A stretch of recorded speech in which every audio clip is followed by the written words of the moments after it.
Episode 2. Seorang gadis cantik sedang asik memainkan HP-nya di ruang TV belakang sambil mendengarkan lagu K-pop dengan menggunakan headset. Namun, sebuah pesan masuk dari Kenan langsung membuat gadis itu terkejut dan kelabakan sendiri. Belum selesai dengan rasa kagetnya, tiba-tiba HP-nya kembali berdering. "Bangke?" pekik gadis itu kesal karena kaget. "Halo, assalamualaikum." "Begitu harusnya, Neng," ucap Kenan di seberang sana. "Ada apaan? Ada apaan? Ada apaan? Lo gak baca pesan gue?" "Justru udah baca, makanya gue nanya, ada apaan?" "Ini nyokap lo di sini, Ogep." "Kapan datengnya?" "Tadi pagi kesininya, kalau baliknya dari kemarin." "Aduh, mampus aja deh gue. Gimana kalau ketahuan?"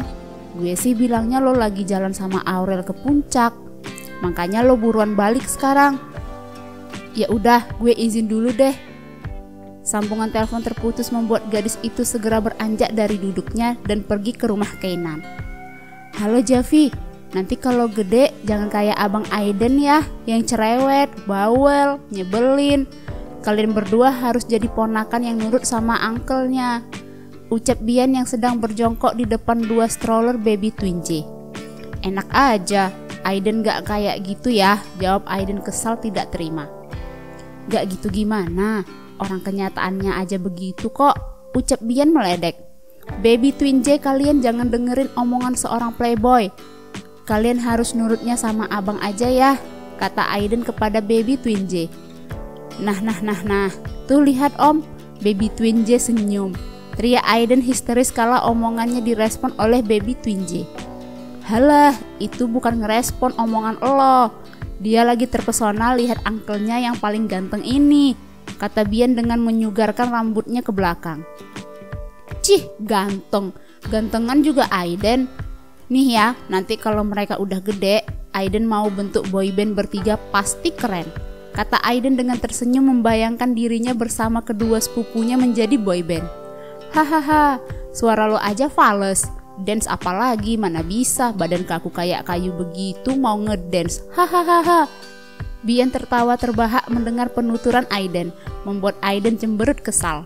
Dalam hati Aiden membenarkan ucapan Bian, namun dia enggan mengakuinya.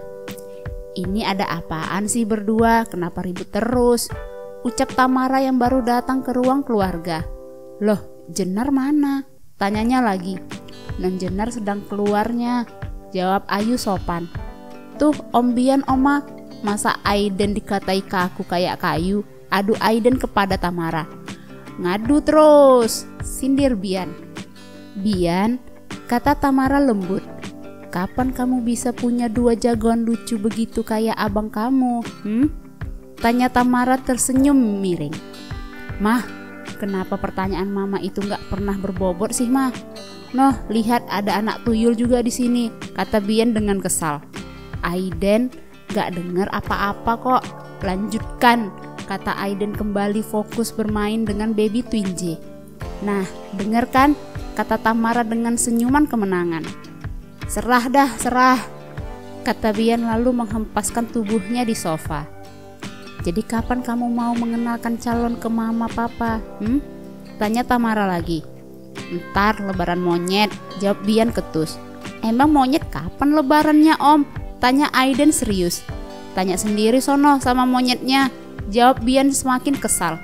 "Lah, ini kan Aiden lagi nanya langsung," ucap Aiden menatap ke arah Bian. "Maksud lo gue monyetnya? Oh, dasar anak tuyul sialan." Pekik Bian melemparkan bantal sofa ke Aiden, namun tidak kena membuat Tamara dan Aiden tertawa terbahak-bahak. Malam sudah lumayan larut, namun Babang Tampan belum juga bisa tertidur karena merasa perutnya lapar. Dengan menggerutu kesal, Bian menuruni tangga menuju arah dapur untuk mencari makanan. "Hais," desis Bian saat tak menemukan apapun yang menggugah seleranya. "Emang cuma Indomie seleraku," gumam Bian sambil mengambil 2 bungkus Indomie goreng dari dalam lemari. "Tumben banget sih kehabisan telur begini," gerutunya lagi saat membuka kulkas dan tak menemukan telur di sana. Akhirnya Bian hanya menambahkan beberapa cabai dan sayur hijau untuk Indominya. Saat Bian sedang asik memainkan HP-nya sambil menunggu air mendidih, tiba-tiba ia dikejutkan oleh suara decitan pintu dari arah pintu belakang hingga membuatnya sedikit susah menelan salivanya. Anjir, jam segini siapa sih yang mainin pintu? Kesal Bian padahal dalam hati dak dik duk der. Bian pun mulai berjalan ke arah suara dengan perlahan karena ia penasaran. Mungkin pintunya kedorong angin karena gak kekunci. Begitu saja pikir Bian mencoba positive thinking. Bian berjalan semakin lambat saat sudah mendekati pintu yang terlihat sedikit terbuka. Saat Bian mulai memegang handle pintu, tiba-tiba ia merasa ada yang menepuk bahunya sehingga membuatnya nyaris berteriak. Anjir! Pekiknya terkejut namun mulutnya segera dibungkam oleh tangan mungil nan halus seorang gadis, membuat Bian seketika memutar tubuhnya guna melihat siapa orang itu. Dek! Di tengah remang-remang suasana ruangan itu, Bian menangkap sepasang mata yang begitu cantik dan berbinar, dengan tangan yang masih menutup mulutnya agar tidak berteriak. Mata mereka berdua bertemu untuk sesaat sampai tiba-tiba sang gadis itu mengalihkan pandangannya. Mas Bian ngapain di sini? Tanyanya dengan kembali menatap mata Bian.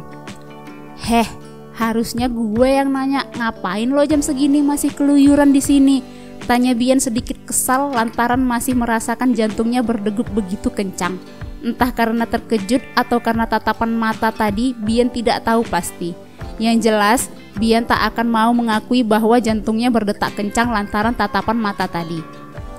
Tadi Lira mau ke toilet, lihat Mas Bian mindik-mindik begitu. Lira kirain ada maling, ucap Lira tersenyum lebar. Sialan, mana ada maling setampan gue, kata Bian. Kenapa lo jam segini belum tidur? Tanya Bian dengan mengerutkan dahinya. Belum ngantuk mas, ini Lira baru selesai nonton drakor, kata Lira memperlihatkan layar HP-nya. Lain kali sebelum masuk kamar, periksa semua pintu dulu. Ini pintu belum dikunci, ucap Bian sambil menutup pintu lalu menguncinya. Hehehe, iya mas, maaf, ujar Lira meminta maaf. Sesaat Bian menatap wajah Lira dengan intens dan itu sukses membuat jantung Lira kembali berdetak lebih cepat. Ngapain Mas Bian ngelihatin Lira begitu? Nanti Mas Bian naksir loh sama Lira, ucapnya sambil terkekeh. Padahal dalam hati deg-degan. Lo kalau tidur selalu pakai make up? Tanya Bian menelisik wajah Lira dengan intens. Mampus, gumam Lira dalam hati merutuki kebodohannya yang lupa menghapus make upnya. Itu Lira menggaruk tengkuknya yang tidak gatal. Ah iya, tadi Lira baru nyobain make up baru. Gimana, bagus nggak? Tanya Lira tersenyum semanis mungkin untuk menutupi kegugupannya. Bian tidak langsung menjawab, ia masih menelisik wajah Lira dengan intens. Jelek, ucapnya lalu ia segera pergi meninggalkan Lira untuk kembali melanjutkan memasak indominya. Selamat, dasar bego, emang gue untung aja dia percaya, ucap Lira dalam hati merasa lega.